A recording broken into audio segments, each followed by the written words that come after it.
Hello to all the student of AMCOM first year. I am Professor Sonia Digwa. This was our third YouTube lecture on our subject income tax chapter number 2 heads of income.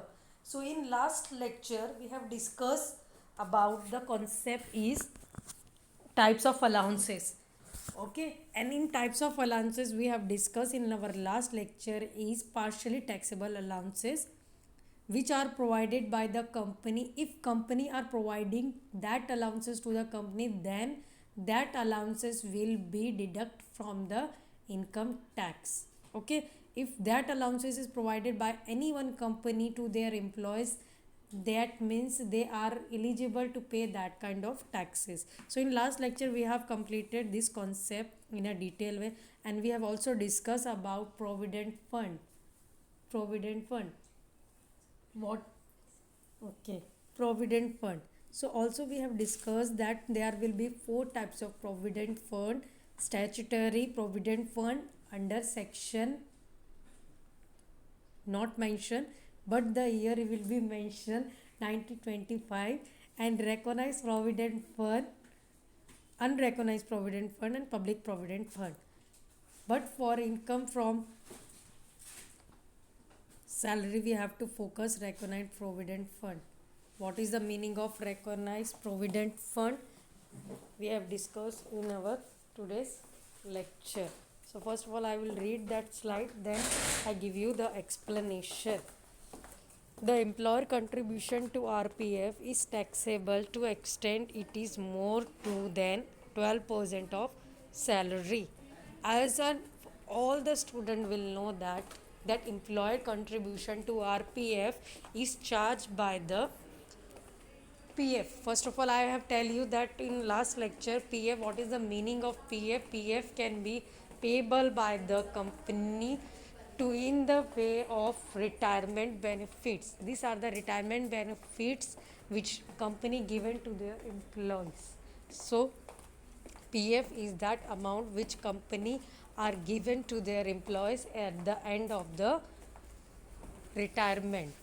जब भी मतलब यानी कि PF हम लोगों ने कल last lecture में भी डिस्कस किया था. पीएफ क्या है? जो पीएफ मींस दैट अमाउंट जो व्यक्ति रिटायर होता है पर्टिकुलर एम्प्लॉय, तब उस रिटायरमेंट बेनिफिट के बेसिस पे they have to given that kind of amount as an PF. So वो अमाउंट डायरेक्टली डिडक्ट होता रहता है from the salary of an particular employ.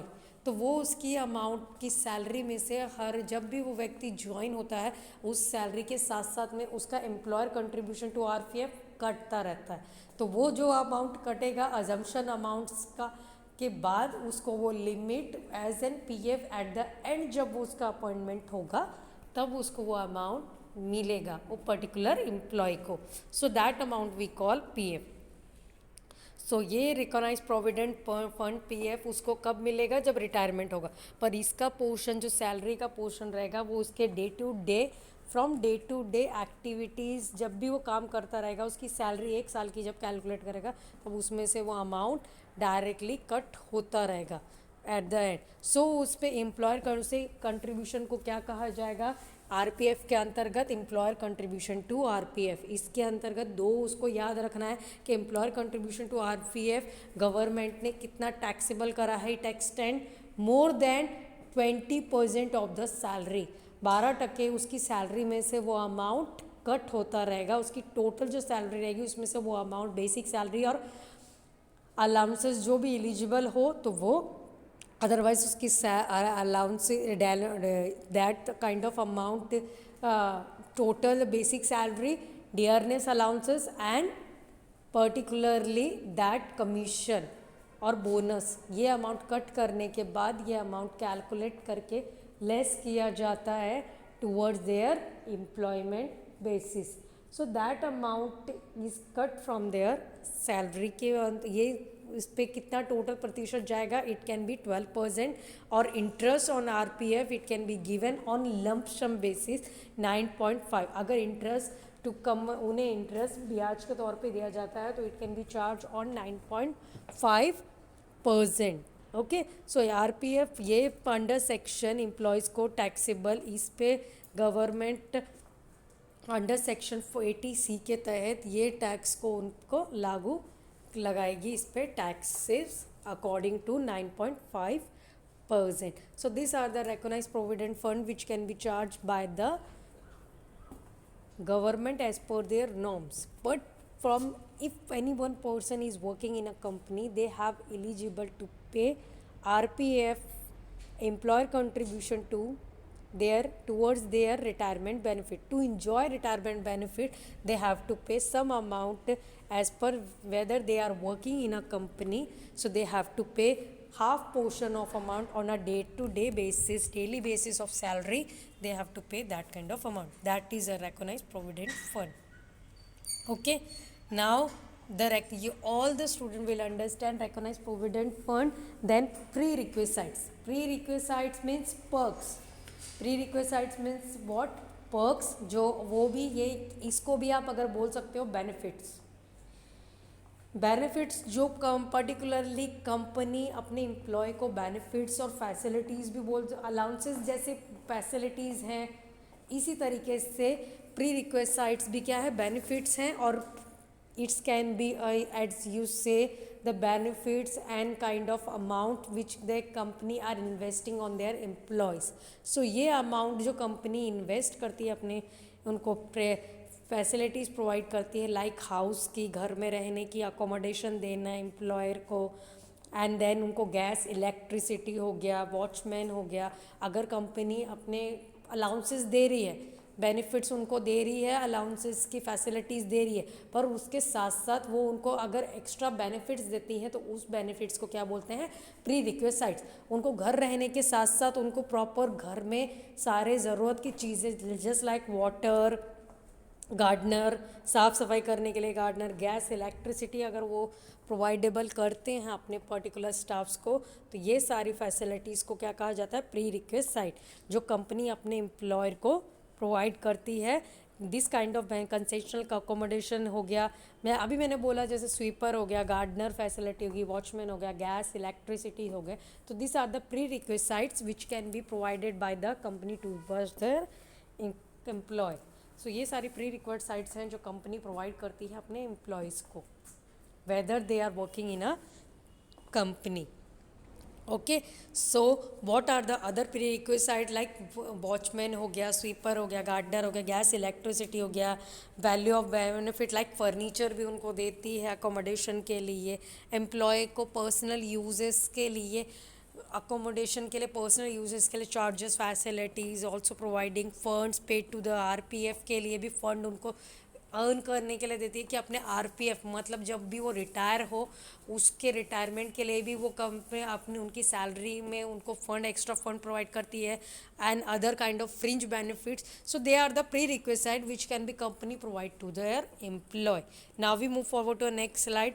Pre-requisite, most of company are providing their employee a prerequisite. मतलब बहुत सारी companies अपने employees को प्री-रिक्विसाइट्स provide करती हैं in the formation of rent free accommodation. Accommodation वो उनको प्रोवाइड करती है रहने के लिए घर, और उसके साथ साथ वो घर उनको फैसिलिटीज़ के एक्स्ट्रा बेनिफिट्स के तौर पर वो घर उनको रहने के लिए, उनको पूरा सेटल आउट करने के लिए वो घर की पूरी फैसिलिटीज़ उनको प्रोवाइड करती है.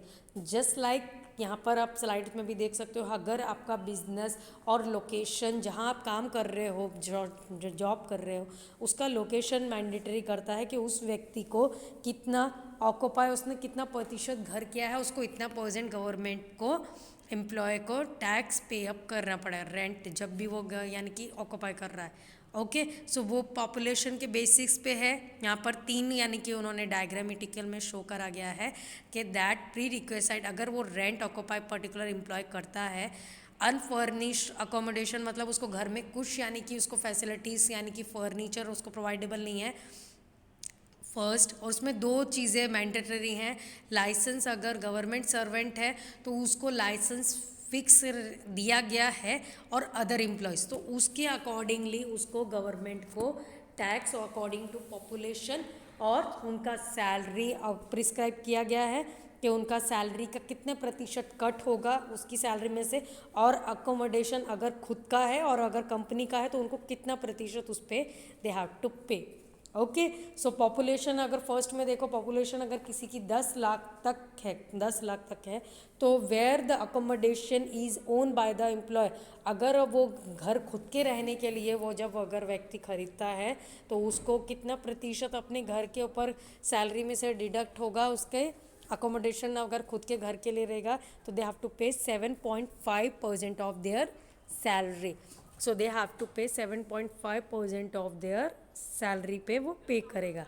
If where they the accommodation is not own by the employee, अगर उसका अकोमोडेशन खुद का नहीं है, so they have to actual government वो रेंट पे कितना करेगा to the company, they have to pay 15% of their salary.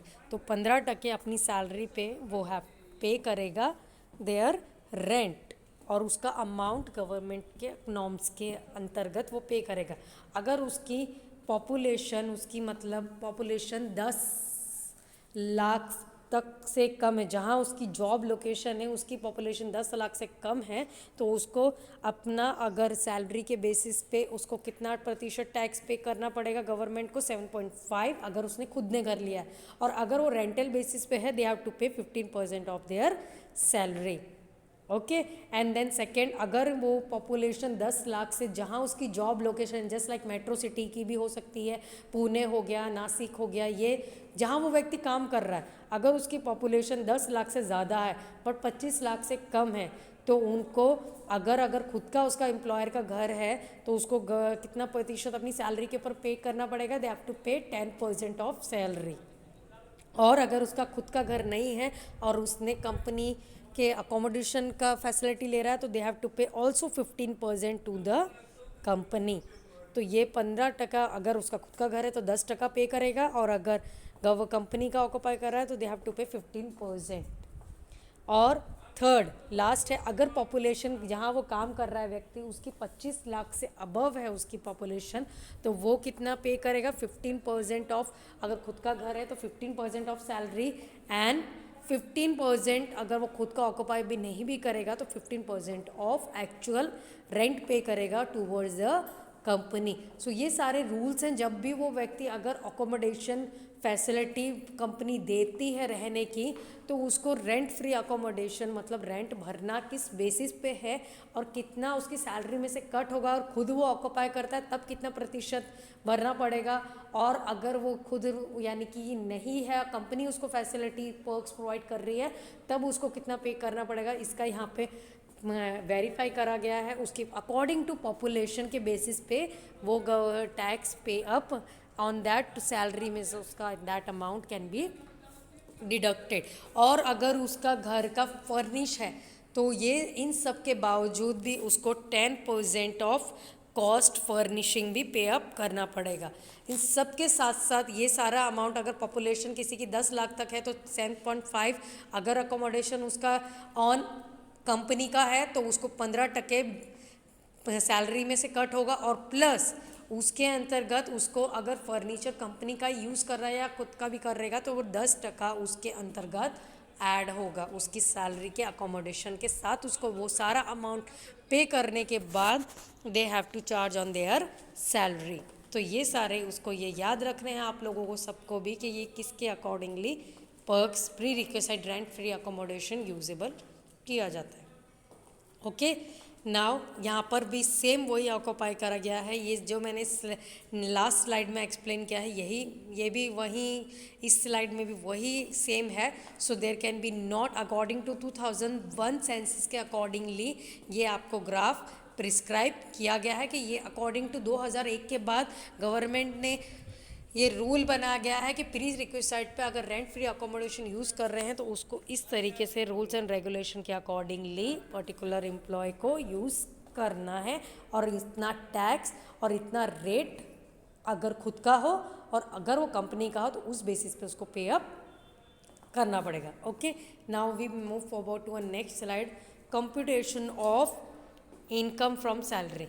Income from salary को किस तरीके से कैसे करा जाता है, उसका फॉर्मेट कैसा है इनकम फ्रॉम सैलरी को। जब हम लोग सारे के सारे जो भी हम आइटम्स देख रहे थे, चाहे हम अलाउंसेस पर्टिकुलरली देखें लाइक हमने अलाउंसेस देखे, taxable allowances, non taxable allowances और पार्शली टैक्सेबल अलाउंसेस। तो ये सारे अलाउंसेस देखे और फिर उसके बाद हमने प्रोविडेंट फंड देखा and then we also read कि हाँ इनकम फ्रॉम सैलरी के अंतर्गत क्या क्या एक्स्ट्रा फैसिलिटीज़ भी कंपनी उनको प्रोवाइड करती है, प्री रिक्वेसाइट प्रोवाइड करती है, वेजेस प्रोवाइड करती है, बोनस प्रोवाइड करते हैं, मेडिकल फैसिलिटीज़ प्रोवाइड करती हैं। तो ये सारे के सारे हम लोगों ने आइटम किस में देखे, ये सब इंक्लूड किस में होंगे, इनकम फ्रॉम सैलरी। और income from salary according to the assessment year 2021 के अकॉर्डिंगली उसका फॉर्मेट इस तरीके से है। इनकम फ्रॉम सैलरी में सबसे पहले आपको याद रखना है दो साइड से आएंगे, पर्टिकुलर इनर और आउटर साइड ऑफ अमाउंट, ये याद रखना है। पहले आप जब इनकम फ्रॉम सैलरी हम कैलकुलेट करते हैं तो हमें फर्स्टली फोकस क्या करना है, बेसिक सैलरी। बेसिक सैलरी हमें राइट डाउन करनी पड़ेगी कि कंपनी ने पर्टिकुलर स्टाफ को कितनी सैलरी प्रोवाइड करी गई है। ओके, सेकेंडली उसको क्या फोकस करना है एम्प्लॉय को कि उसको कंपनी क्या देती है, एक्स्ट्रा बेनिफिट्स लाइक बोनस दे रही है, तो सेकेंड में वो बोनस ऐड करेगा अमाउंट। बेसिक सैलरी मतलब जब कंपनी पर्टिकुलर स्टाफ को अपॉइंट करती है, मतलब जैसे पैकेज देती है तो कंपनी देती है उसे 2 लाख तक का पैकेज देती है, तो 2 लाख के पैकेज को क्या कहेंगे आप, बेसिक सैलरी। जब हम लोग इनकम फ्रॉम सैलरी कैलकुलेट करेंगे तो बेसिक सैलरी क्या रहेगी, वो अमाउंट। फिर उसके बाद वो दूसरा यानी कि क्या वैल्यू रहेगी कि कंपनी उसके अलावा पर्टिकुलर स्टाफ को बोनस प्रोवाइड करती है, तो वो उसका बोनस अमाउंट क्या रहेगा, उसकी सैलरी में इंक्लूड होगा। बोनस अमाउंट हो गया, कमीशंस हो गया, तो ये क्या होंगे, ये सारे अमाउंट इंक्लूड होंगे। सो फर्स्टली उसको क्या प्रोवाइड करती है कंपनी, बेसिक सैलरी। फिर उसके बाद कंपनी उसको फैसिलिटीज़ देती है लाइक बोनस, कमीशन, अलाउंसेस फिर वो ऐड करेगा। अलाउंसेस में अगर अजम्पशन लिमिट दी गई है तो अजम्पशन लिमिट्स को कट होने के बाद उसकी टोटल जो वैल्यू आएगी वो आउटर साइड पे मेंशन होगी। देन प्री रिक्वेस्ट साइट्स हमने अभी डिस्कस करा, रेंट फ्री अकोमोडेशन हो गया, गार्डनर फैसिलिटी होगी, वॉचमैन कंपनी प्रोवाइड करती है अपने स्टाफ को, घर अगर रहने के लिए देती है तो घर में रहने के लिए फर्नीचर फैसिलिटी वॉचमैन देती है, यानी कि और गार्डनर फैसिलिटी, गार्डन वगैरह है तो उसको साफ़ सुथरा करने के लिए भी वॉचमैन की फैसिलिटीज़ देती है। और अदर फैसिलिटीज़ लाइक इलेक्ट्रिसिटी की फैसिलिटीज़ हो गई, पेपर फैसिलिटीज़ हो गई, machineries and accessory, various accessories, तो ये सारी कंपनी अपने पर्टिकुलरली प्रोवाइड करती है, तो उसको क्या कहा जाता है, प्री रिक्वेसाइट्स। तो उसका जो अमाउंट होगा वो भी कंपनी को क्या है, वो भी क्या होगा, उसकी सैलरी में इंक्लूड होगा। देन प्रॉफिट इन लाय ऑफ सैलरीज, अगर पर्टिकुलर प्रॉफिट इन लाय मतलब अगर एडवांस सैलरी पर्टिकुलरली स्टाफ को दी गई है तो ये अमाउंट भी क्या है, उसकी बेसिक सैलरी के साथ साथ ऐड ऑन होंगे। ओके, एडवांस सैलरी होगी, लीव सैलरी अगर उसने कभी लीव होगी तो वो उसने छुट्टी का भी वो भी अमाउंट क्या होगा, ऐड ऑन होगा। एंड प्लस उसके साथ साथ उसकी रिटायरमेंट बेनिफिट्स जो कंपनी ने उसको प्रोवाइड करी हैं like employer contribution to RPF, gratuity, pension, ये सारी की सारी उसकी सैलरी में से ऐड ऑन होंगी। ये सब आइटम ऐड होने के बाद इनकी अजम्पशन लिमिट को लेस करने के बाद ये आइटम ऐड होंगे बेसिक सैलरी में। फिर उसके बाद आपको क्या मिलेगी, ग्रॉस सैलरी। उसके बाद आपको क्या मिलेगी, ग्रॉस सैलरी। ग्रॉस सैलरी में से आप क्या डिडक्ट, ग्रॉस सैलरी टोटल आपकी सिर्फ क्या आएगी, सिर्फ कि हाँ कंपनी ने ये बेनिफिट्स, अलाउंसेस और जो बोनस वगैरह थे ये पर्टिकुलर स्टाफ को प्रोवाइड कर दी। फिर उसके बाद आपके पास क्या आ गई, income from gross salary. Gross salary के बाद क्या होगी, डिडक्शन, कि कंपनी पर्टिकुलर स्टाफ पे कितना, मतलब अकॉर्डिंग टू गवर्नमेंट अपने पर्टिकुलरली कोई भी सैलरीड पर्सन है तो गवर्नमेंट उसका टैक्स लगाएगी कि इसकी कितनी भी, किसी की कितनी भी सैलरी क्यों ना हो, उस पर गवर्नमेंट ने अगर वो पर्टिकुलरली इनकम फ्रॉम सैलरी के बेसिस पे है तो उसको डिडक्शन अमाउंट एज सेम उसको पे अप करना पड़ेगा। तो डिडक्शन, इनकम फ्रॉम सैलरी का डिडक्शन अंडर सेक्शन किसके अंतर्गत चार्ज होगी, अकॉर्डिंग टू सेक्शन 16 के अंतर्गत। तो उसको स्टैंडर्ड डिडक्शन पे करना पड़ेगा। स्टैंडर्ड डिडक्शन कितना अमाउंट उसको पे करना पड़ेगा गवर्नमेंट को, ₹50,000। 21-22 के अकॉर्डिंगली दे हैव टू पे डिडक्शन अमाउंट लिमिट अराउंड 50,000। तो वो उसकी जो ग्रॉस सैलरी रहेगी 50,000 उसमें से लेस होगा। ग्रॉस सैलरी कितनी भी आए, 4 लाख आए, 5 लाख आए या 10 लाख से ऊपर क्यों ना आए, तो उसके 10 लाख तक में से भी 50,000 लेस होगा। फिर उसके बाद प्रोफेशनल टैक्स 2,500 रुपीज़ भी लेस होंगे according to section under section 16 के तहत। तो डिडक्शन का उन्होंने प्रिस्क्राइब सेक्शन कर दिया गया कि स्टैंडर्ड डिडक्शन एंटरटेनमेंट अलाउंसेस अगर वहाँ दिए गए हैं प्रॉब्लम के अंतर्गत, तो एंटरटेनमेंट अलाउंसेस भी लेस होंगे इनकम फ्रॉम सैलरी के अंतर्गत। तो ये सारा जब आप लेस करोगे तो अब आपको क्या मिलेगी, total salary. Then you are also classified total salary, उसको आप चार्जेबल गेन फ्रॉम बिजनेस भी बोल सकते हो, नेट सैलरी भी बोल सकते हो, टोटल सैलरी भी बोल सकते हो। So this are the format of income from salary. जब आप इनकम फ्रॉम सैलरी कैलकुलेट करोगे तो इनकम फ्रॉम सैलरी को कैलकुलेशन करने से आपको ये पता चलेगा कि इनकम फ्रॉम सैलरी का फॉर्मेट इस तरीके से रहेगा। और इनकम फ्रॉम सैलरी के फॉर्मेट में आपको याद रखना है basic salary, bonus, commission, allowances, prerequisites, retirement benefit, ये ऐड हो करनी है आपको बेसिक सैलरी के साथ साथ। फिर इसके बाद आपको क्या मिलेगी, ग्रॉस सैलरी। और ग्रॉस सैलरी के बाद आपको क्या लेस करना है, स्टैंडर्ड डिडक्शन अंडर सेक्शन 16।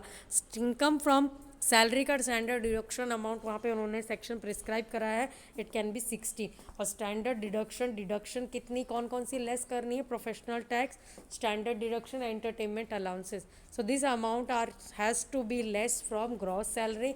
और फिर ग्रॉस सैलरी के बाद आपको क्या मिलेगी, direct total salary of income और नेट सैलरी। सो ये था फॉर्मेट जो हमने डिस्कस करा था इन नेक्स्ट। ओके, यहाँ पे इस स्लाइड में आप लोगों को हेड्स ऑफ इनकम के सेक्शन प्रिस्क्राइब करे गए हैं कि इनकम फ्रॉम सैलरी का सेक्शन 15 से 17 तक में आएगा। तो जो भी पर्टिकुलर आइटम होंगे, डिडक्शन का हमने 16 देखा, 15 वगैरह बाकी के सेक्शंस का था 17 के अंतर्गत आपके सारी जो भी वेजेस होगा, बोनस होगा, कमीशन होगा, वो सब इंक्लूड होगा। नेक्स्ट है इनकम फ्रॉम हाउस प्रॉपर्टी।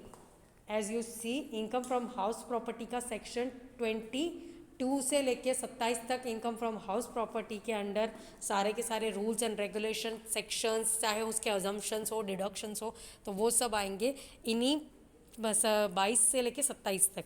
तो वो हम इनकम फ्रॉम हाउस प्रॉपर्टी हमारे नेक्स्ट लेक्चर में डिस्कस करेंगे। Hopefully you understand all the concept which I tell you in this lecture.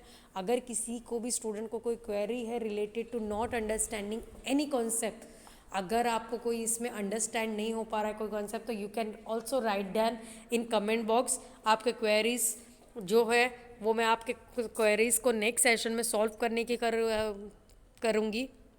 So okay, so mention all the your queries in comment box, and for attendance you have to follow same procedure मैंने जो बोला था, like this video, subscribe my YouTube channel, and in comment box mention your name, roll number and specialization। और जो भी आपकी queries हैं you can mention in comment box। जो आपको concept understand इस lecture में नहीं हुआ है, मैं आपको next lecture में I have getting feedback and I have explained that topic to you in next lecture। So thank you to all of you student।